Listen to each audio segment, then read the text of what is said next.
Okay guys, I'm back with a salts video. Okay, this time around I'm trying to basically go through with you your slides on salts. For salts, I will give you a handout tomorrow. It's a handwritten handout basically on your step-by-step methods of preparation for titration, precipitation and myeloidinoso method. Okay, so for these nights, I just basically just to you before you even memorize the handout that I'll give it to you tomorrow, please look through these slides first. Understand what are exactly salts. Okay, because salts I feel is one of those topics that are not very easy to understand. Okay, actually what is a salt? A salt is a compound formed when a metallic ion or ammonium ion replaces one or more hydrogen ions of an acid. Basically, what's with all that mumbo jumbo? Okay, let's say zinc sulfate is the salt form when you have your zinc ion replaces your hydrogen ion of sulfuric acid. Basically, what they're trying to say is the zinc ion, the sulfuric acid, right? Yes, H2SO4, right? Okay, so your H2SO4, this part, okay, is replaced by zinc. Your hydrogen ion is substituted out and is replaced by metallic ion or ammonium ion. So basically for beginners, how would you know it's a salt? Anything that ends with sulfate, nitrate, chloride, all these are salts lah. Okay, to make your life easier. Okay, so let's say if it's zinc hydroxide, when you react with sulfuric acid, you will form zinc sulfate and water. So your zinc, basically your Zn2 plus comes from your base. Okay, your sulfuric acid, the sulfate comes from your acid. That's why I reiterate my point again. Sulfuric acid will give you sulfate, nitric acid will give you nitrate, hydrochloric acid will give you chloride. Okay, so let's say if it's calcium chloride, then obviously it can come from a possible base will be calcium oxide or hydrochloric acid. It could also be calcium hydroxide, doesn't matter. Ammonium sulfate, it could come from aqueous ammonia or ammonium hydroxide or and sulfuric acid. Copper 2 nitrate, it could come from copper 2 carbonate or copper 2 oxide and nitric acid. Okay, now many of these salts, when they combine with water, because remember again your acids contain water, right, they'll form crystals. Now the problem with crystals is this: once you form crystals, there is already actually water inside, and you call this water of crystallization. Okay, and salts that contain water of crystallization are what you call hydrated salts. Now salts without water of crystallization are called anhydrous salts. Now anhydrous salts, because they don't have water, right, they are often found in a state of powder. Okay, so let's say basically remember you have your dot 5 H2O, dot 7 H2O, dot 10 H2O. All these are basically your water of crystallization. Your dot here means that basically when you heat up the hydrated salt, the dot 5H2O will get heated up first, evaporate first. Okay, so basically when you talk about dot here, it just means plus 7 molecules of H2O. Okay, not multiply. It's not like maths. So you get it right first. Okay,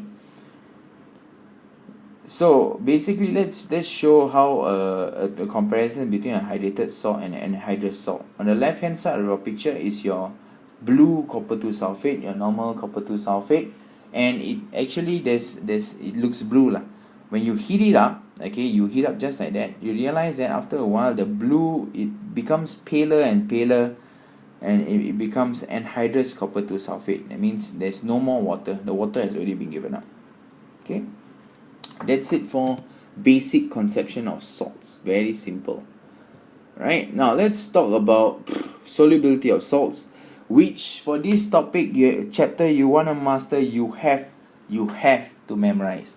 Is the most important thing. So for the weaker ones, for the stronger ones, I'm very sure you have memorized. For the weaker ones, please make an effort to memorize it. Alright, now let's start off with your soluble salts. All sodium, potassium and ammonium spar salts are soluble. All nitrates, any nitrate, sodium nitrate, potassium nitrate, copper 2 nitrate, they are all soluble as well. Okay, So as long as if it starts with group 1, ammonium, salts, or something nitrate, it's all soluble. Okay, there you go. So for example, sodium chloride, potassium sulfate, ammonium chloride, all these are soluble. Okay, now how about chlorides? All chlorides are soluble except for two: lead 2 chloride and silver chloride. Okay, so basically everything else is aqueous. Lead 2 chloride, silver chloride, yeah, solid. Okay, for example, sodium chloride, iron 3 chloride, zinc chloride, they are all soluble. Sulfates, okay, all sulfates are soluble except for 3, CLB I call it, okay, not creepy little bastard, but it's barium, calcium, and lead 2 sulfate. Okay, so barium sulfate you all know, calcium sulfate is sparingly soluble but usually is insoluble, okay, and lead 2 sulfate. Then the rest are all soluble. Then you have your carbonates. All carbonates is the opposite. All carbonates are insoluble except for, remember the original one, your group 1 salts, your group 1 carbonates, sodium, potassium, ammonium, and okay, they are all soluble. Okay, so all carbonates are insoluble except for spar. Okay, now there are a few ways to make salts before, basically if you want to understand the technicalities and you before memorizing it, okay, let's go through to make salts. Okay, the factors that you need to consider. Number 1, is the salt soluble in water? Number 2, is the starting material soluble in water? Okay, so these two questions are the ones that you need to ask yourself. So if the salt is soluble in water, then okay, you can react it with using acid. Okay, that means you use Milo dinosaur and titration. But if it's not soluble in water, it's insoluble, straight away you can use precipitation. Okay, now okay, so if let's say if it's soluble in water, you can react with either acid plus metal, acid plus base, acid plus carbonate. Then you have to ask yourself, okay, first decide whether the salt is soluble, then after that you decide. Okay, once between the salt solubility, right, you decide that the salt is soluble, then you have to ask yourself whether the starting material is soluble or not. Okay, so if let's say acid plus metal, okay, metal is insoluble. Acid plus base, a lot of bases are insoluble. Acid plus carbonate, most carbonates are insoluble. So if one of your starting material is not soluble, then you can use the Milo dinosaur method. Okay, that means reaction with insoluble substance. Okay, this one is your Milo dinosaur. Okay, very very popular, will ask. Okay, then the other one, if both of them are soluble, let's say if your acid, you have plus soluble base and alkali lah, and acid plus one of those spar carbonates, then you use titration. Okay, now let's look at the following. Let's look at how you can prepare zinc sulfate, copper 2 sulfate, magnesium chloride, and sodium nitrate, and followed by lead 2 sulfate. Okay, method number 1. When you want to react, this is the Milo dinosaur method. You want to react acid with insoluble metal, base, or carbonate. Okay, you first react the excess, okay, with the substance. Let's say your metal, base, and carbonate. MBC is metal, base, carbonate. Okay, you to ensure that all your acid is used up. That's why you add excess. You just spam everything. Okay, then after that, once you spam everything, you ensure that all the acid is used up. Number 2, okay, your substance must be insoluble in water lah. If it's soluble in water, then all these things, no matter how much you spam, also it will dissolve in water. Okay, so why? Because you want to filter it at the end. Okay, so let's say for example sulfuric acid and zinc metal, right? Okay, you just add the zinc until excess, then you form zinc sulfate, and there's a balanced unreacted zinc. Now you want to get rid of the balanced unreacted zinc, you filter the mixture. You don't want the residue. Okay, you collect the filtrate, because the filtrate is zinc sulfate.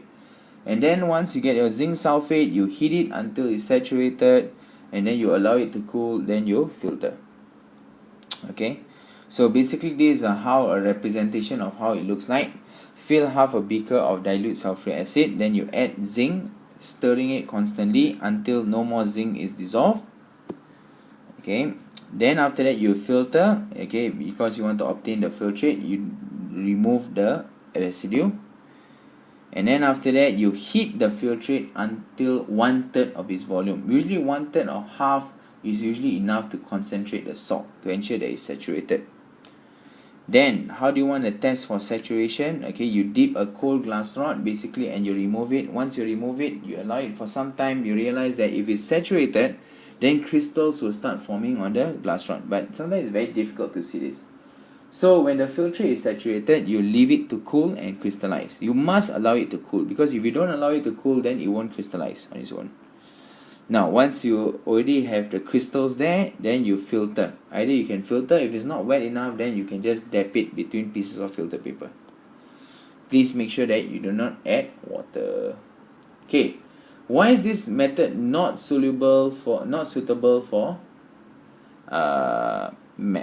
some metals? Okay, basically this method is suitable for, let's say, zinc, magnesium, aluminum and iron, those in the mid reactivity series lah. Okay, not suitable for potassium, sodium and calcium because it is too reactive. Remember again, potassium, sodium and calcium, when you add it to water, it will explode or it will react very vigorously. So not advisable to do that. Cannot even do that. Okay, not suitable for unreactive metals because it will not react, obviously, like copper, silver and gold. Okay, now let's see how you prepare a salt by reacting with by reacting an acid with a base. Okay, let's say you have acid and insoluble base again. Okay, same thing also. Let's say copper 2 sulfate. You want to get copper 2 sulfate, you react it with dilute sulfuric acid and copper 2 oxide. So you use the exact same recipe to do it. You have sulfuric acid, then you add excess copper 2 oxide until no more dissolves. Then you filter the mixture, you collect the filtrate, and then you heat it until it's saturated. You allow it to cool, and then you filter. So it's the same thing. As long as the other reagent is insoluble, then it's fine. Now you can also prepare soluble salts from insoluble carbonates. The steps are exactly the same. Okay, so tomorrow when you see the handout, you actually see how it works. Okay, now there's two major differences when you react it with base. You don't need to heat, and basically there is effervescence. Basically, you know that if there's no more effervescence, you can tell that all the acid has been used up. Okay, but doesn't matter. Okay, so let's say if you want to form magnesium chloride from magnesium carbonate and hydrochloric acid, you can. Same thing lor. Okay, you just add excess magnesium carbonate to hydrochloric acid, okay, until you don't see any effervescence. Then after that, you filter the mixture, you collect the filtrate, then you heat it until it's saturated, and then you allow it to cool, and finally you filter. So exactly the same thing. Milo dinosaur method. It doesn't matter whether you can use carbonate, insoluble oxide or metals. Okay, same steps. Method number 2 is titration, slightly more difficult. Okay, in titration you always react an acid with a soluble substance, and the soluble substance always happens to be a group 1 happens to be a group. You want to form, usually you want to have titration, you always form a group 1 salt. Okay, so let's say method 1, okay, that one is Milo dinosaur, use insoluble substance. Method number 2, titration, you need 2 soluble substance. Okay, why? Because for method number 1, we can tell that all the acid has been used up, okay, when you add excess. However, for titration, it's impossible to tell because there is no residue forming. Okay, so to help you in that aid, okay, you use a indicator. Now indicator, you cannot use universal indicator, but you can only use okay, let me write that down. Okay,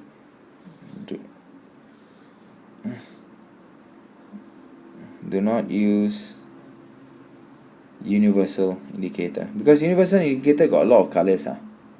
Okay, you will change color until your eyes go blind also. Okay, so you use either methyl orange,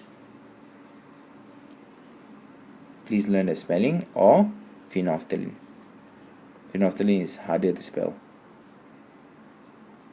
See, even sometimes I have difficulty spelling it. Okay. So let's say usually you use to prepare sodium, potassium, and ammonium salts. As I said, as long as it's group 1 salts, you use titration. Okay. Now, when do you use titration again? Sodium, potassium, and ammonium ions, ammonium salts. So let's say example, sodium chloride, potassium sulfate, so on and so forth. Now let's look at how to prepare sodium nitrate. Okay, now to prepare sodium nitrate, you need to involve titration, and then after that you need to actually prepare the sodium nitrate. So usually the second step is always used by crystallization. Okay, so let's say sodium nitrate, again you use nitric acid. You can't use any other acid. You can use sodium hydroxide, no problem. Sodium carbonate also can use. Then after that, once you determine the volumes by titration. Once you get your sodium nitrate, again you use crystallization process, same like Milo Dinosaur, the second half of Milo Dinosaur. Basically you heat it until it's saturated, then you allow it to cool, and then you filter. So the first part is basically your titration, your second part is basically your crystallization reaction. Okay, now let's see how you actually use titration here. Okay, now to prepare sodium nitrate, first usually my handout would ask you to prepare the pipette first lah, but you can also use the burette. Okay, fill up the burette with nitric acid, no problem. You can also fill up the burette using sodium hydroxide, also no problem. So, and then after that, usually you fill up the burette until it's 0 cm3 lah. Okay, then you pipette 25 cm3 or 20 cm3 or dilute sodium hydroxide into conical flask, and you add a few drops of indicator into your sodium hydroxide solution. Let's say Meta Orange. Let's say add 1 or 2 drops. Then you will turn yellow. So basically your indicator is just to give the solution a color. Once you know your titration has completed already, the indicator will change color. Okay. So you add your nitric acid from the burette slowly, drop by drop, until your solution turns orange, okay, or just change color. This is called what you call the endpoint. Okay, and you record the final volume. So basically, once your indicator changes color, the volume will tell you, oh, this is the final volume. Let's say 20.1 cm3 of nitric acid added. Okay, so but can you then prepare? You can't, because there is the sodium hydroxide, the mixture now, the sodium nitrate is tainted with Meta Orange. So you got no choice but to repeat it again. This time when you repeat it, you don't need to add indicator. Okay. So again, the first step is pipette 25 cm3 of sodium hydroxide into a conical flask, not a beaker, conical flask. Add basically the recommended volume lah. If let's say you realize that it needs 20.1 cm3 of nitric acid, then you add 20.1 cm3 straight away. Don't need to add indicator, okay, as it will make the salt impure. Then second step, you heat. Okay, once you have the sodium nitrate ready, again you carry out crystallization. You heat the solution to evaporate the water until about 1/3 of its volume, to ensure it's saturated. You allow it to cool, to crystallize, and then after you filter. Okay.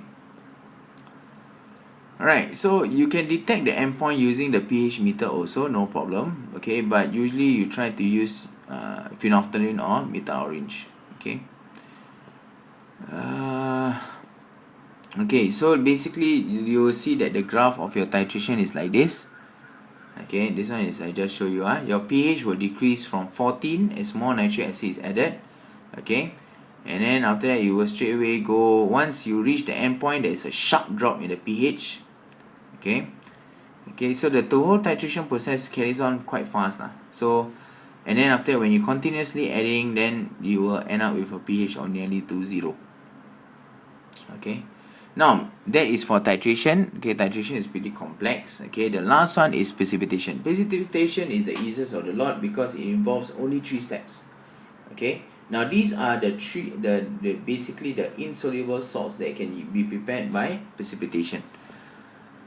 Okay, to prepare an insoluble salt, you just mix two solutions together. Okay, one solution will contain the positive ions of the salt, the other one will contain negative ions of the salt. Okay, now what do I mean by that? Okay, let's say if it's lead 2 sulfate. Okay, one of the solution must contain lead 2 something, the other one must contain something sulfate. Okay, that's what it means by something contains positive ions, then the other one contains negative ions. Alright, so let's say if let's use lead 2 something, it must be soluble, then we use lead 2 nitrate lah, because all nitrates are soluble. You cannot use other lead 2s. Lead 2 chloride and lead 2 sulfate is insoluble, so it's impossible to use them. Lead 2 carbonate, of course, again, all carbonates are insoluble, so you can't use that. So the only alternative you have is lead 2 nitrate. Then the other one, what sulfate is soluble? You can use sodium sulfate. Okay, you cannot use dilute sulfuric acid. So please take note, do not use dilute sulfuric acid. No. It is the old syllabus. Okay, so any soluble sulfate, you can use sodium sulfate, potassium sulfate, zinc sulfate, so on and so forth. Okay, so when the steps basically involves lead 2 nitrate and sodium sulfate. Okay, you just mix the two together, you stir, okay, until no more precipitate forms. Then you filter the mixture and then you obtain the residue. Now once you obtain the residue, you just wash it with distilled water and then you dry it between pieces of filtered paper. That's about it. 4 steps, very easy. Okay, so that is salt preparation. This I think is the last slide, basically identifying of gas. You know how to identify gas, hydrogen gas. Okay, just place a lighted splint and then it will extinguish with a pop sound. Oxygen gas is a colorless and odorless gas, so you insert a glowing splint. Your glowing splint will relight. Carbon dioxide, you test it with lime water. Your lime water will turn into a white precipitate. Okay, and then you have your ammonia gas. Ammonia gas is pungent gas. So you have you test it out with moist litmus paper. The moist litmus paper will turn blue. Okay, so that's about it. Preparation of salts. That's a mouthful, yeah. Okay, so last one is we go through qualitative analysis. I hope qualitative 11 slides. Okay, let's just walk through the motion. Okay, now all salts are ionic compounds. So if they are ionic compounds, they contain cations and anions. Alright, you should know by now, cations are positive ions, anions are negative ions. So basically, how do you want to identify all these things? Basically, you carry out qualitative analysis. Basically, it's like your practical lah. Okay, your practical is your qualitative analysis. Okay, now so in order to identify an unknown salt, it must be dissolved in water. Okay, that one's perfectly standard. Now, for identifying of cations, most cations will give precipitates with alkali, and the alkalis that usually you use is sodium hydroxide. Okay, so the exception of sodium, potassium and ammonium, sparse salts, sparse salts will not give precipitate because it will be soluble. Remember again, sparse salts.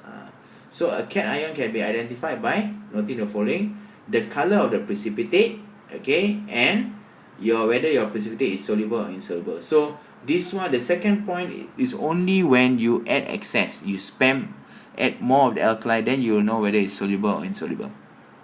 Okay, or you can also tell whether ammonia gas is liberated or given out in addition of sodium hydroxide. Okay, let's say for example, hold on.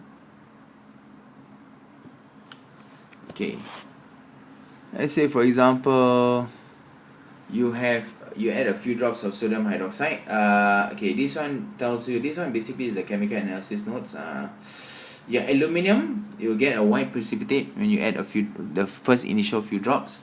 After that, on excess, it will dissolve in excess to form color solution for sodium hydroxide.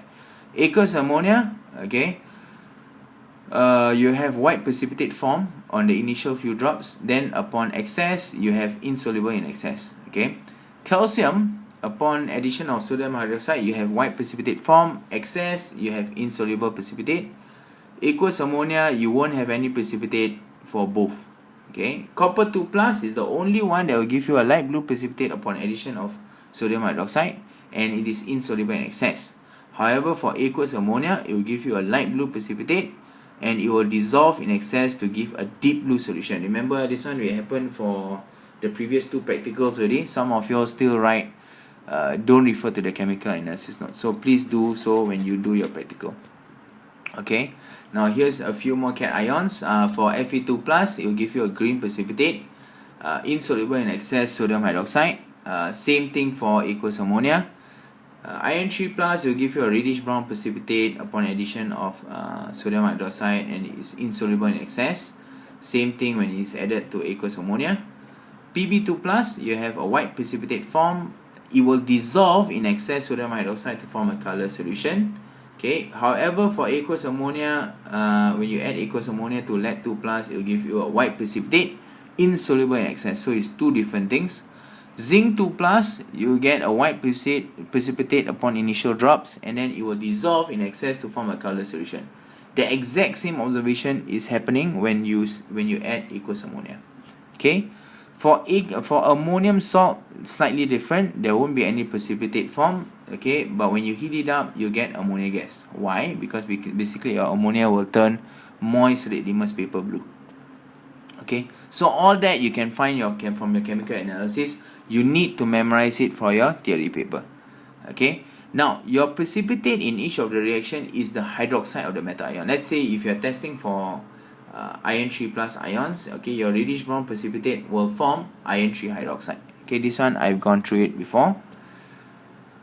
Okay, so let's say to form the iron 3 hydroxide, we have iron 3 plus and 3OH minus. Okay, now some of the precipitates, when they dissolve in sodium hydroxide equals ammonia, okay, this is the formation of compounds, complex compounds that are soluble in water. You don't need to know the formula of the complex compounds, okay, but you do need to know that the name of the precipitate ends with hydroxide. Alright, now this is test for anions. I believe I don't need to go through it. You can refer to it yourself. Okay, and this is the test for gases. Okay, test for gases, usually chlorine and sulfur dioxide is very rarely tested out. Okay, but sometimes they do come out, so you have to be alert for that.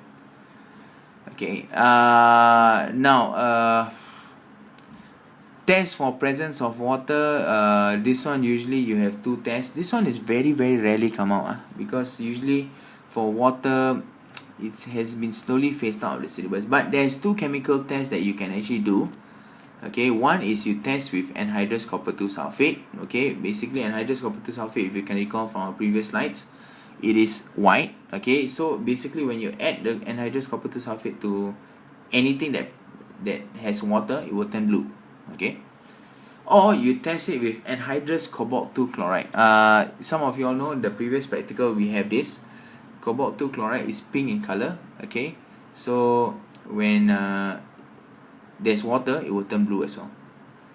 Okay, so these two tests will only show the presence of water. It cannot tell the purity of water.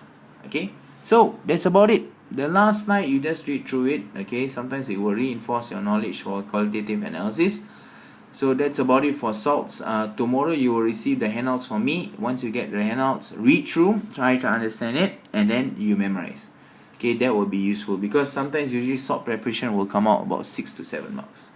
Okay, so that's about it for our video this week. Okay, I hope you all learn. Once you see the video, please do your 10-year series, because like I said, any knowledge that you attain, okay, you need to exercise it when you do the questions. Alright, okay, so that's about it. Next week is a very short week. Okay, I will inform you the date of the quiz. Okay, stay tuned for that. Thank you so much. Bye bye.